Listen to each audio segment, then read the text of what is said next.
Це відео про бездріжджєвий хліб на заквасці власного виробництва. Це дуже якісний, смачний і корисний хліб, який можливо приготувати в домашніх умовах. Найважливіше в приготуванні бездріжджєвого хліба – це закваска. Процес її створення – це окрема історія, і в цьому відео я почну з моменту, коли закваска вже є в наявності. Якщо кількома словами, то закваска – це дикі дріжджі, які можна приготувати самому із борошна і води. Так от ця закваска у нас живе вже більше 5 років, і кожне нове тісто робиться на тій самій заквасці, що зберігається у холодильнику. Тож приготування бездріжджєвого хліба починається з годування диких дріжджів у нашій заквасці. Або іншими словами, ми робимо опару для майбутнього тіста. Для цього до баночки з закваскою додається 75 г борошна та 75 г води. І залишається все це на 4-5 годин при кімнатній температурі. Ідеально 22-25 градусів Цельсія. Видно, що опара піднялася і тепер можна місити тісто. Для цього в нас є кухонна машина, тому всі інгредієнти ми змішуємо у спеціальній чаші. Наливаємо 500 г води. Далі додаємо 150 г опари, рівно стільки, скільки ми додавали у закваску на початку. Тобто скільки засипали, стільки і забрали. Далі додаємо 750 г просіяного пшеничного борошна вищого гатунку та 15 г солі. І приступаємо до замішування тіста. До появи у нас цієї кухонної машини заміс проводили вручну. За свою старанну роботу ми називаємо цю машину бошечкою. Місить вона причудово.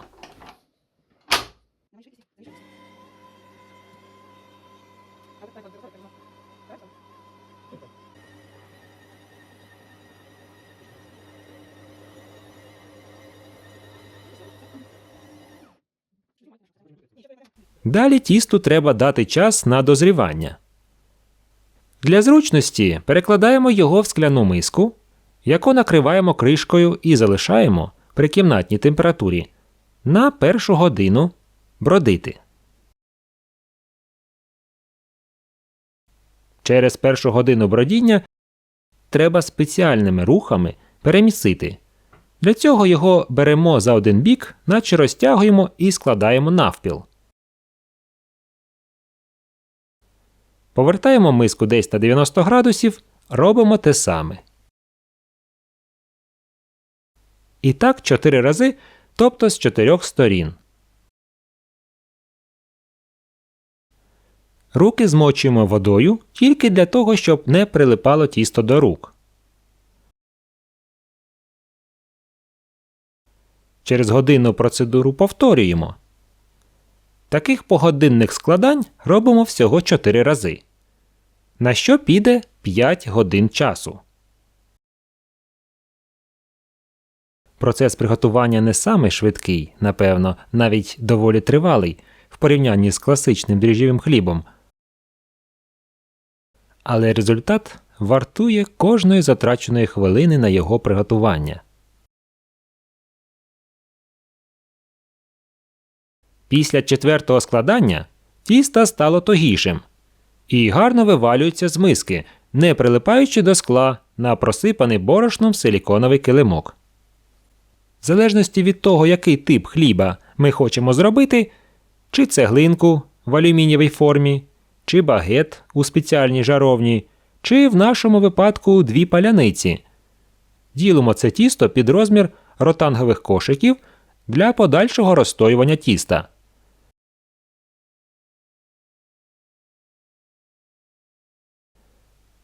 Можна зробити одну велику паляницю чи батон.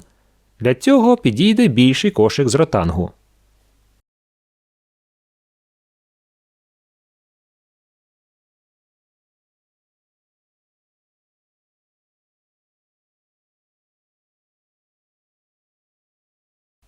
Через 15 хвилин відпочинку тіста формуємо буханці, спеціально складаючи тісто.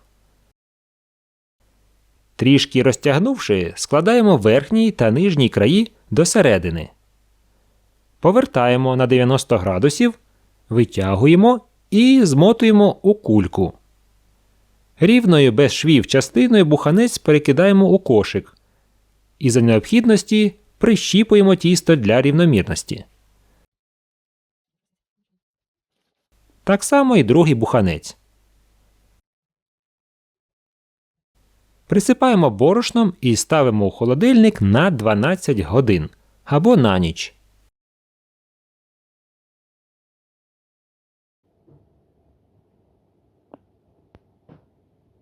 Тепер перевертаємо кошик на жаровню з антипригарним килимком і робимо надріз, щоб паляниця краще розкрилася.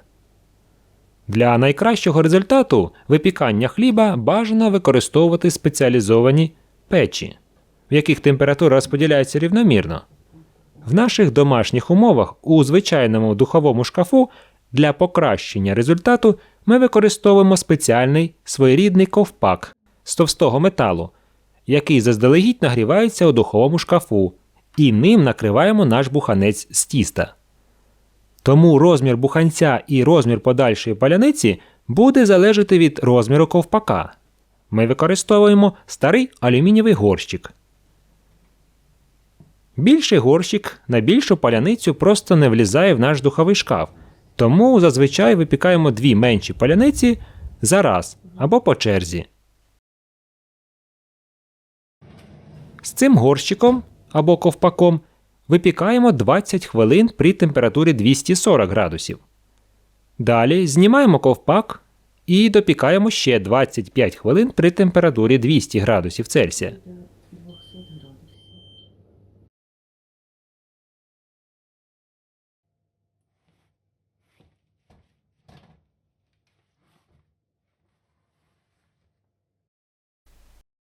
І найсмачніша в світі паляниця готова.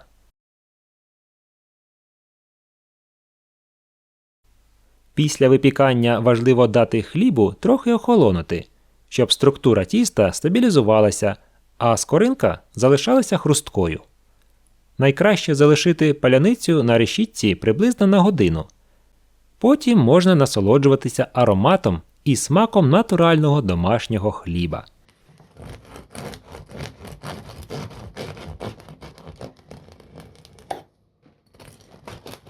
Бездріжджовий хліб на заквасці – це не лише кулінарний процес, а й захоплюючий досвід, який дозволяє створити щось особливе. Такий хліб стане чудовим доповненням до будь-якого столу й обов'язково сподобається вашій родині. Спробуйте самі, і ви відчуєте різницю. Дякую за увагу. До побачення!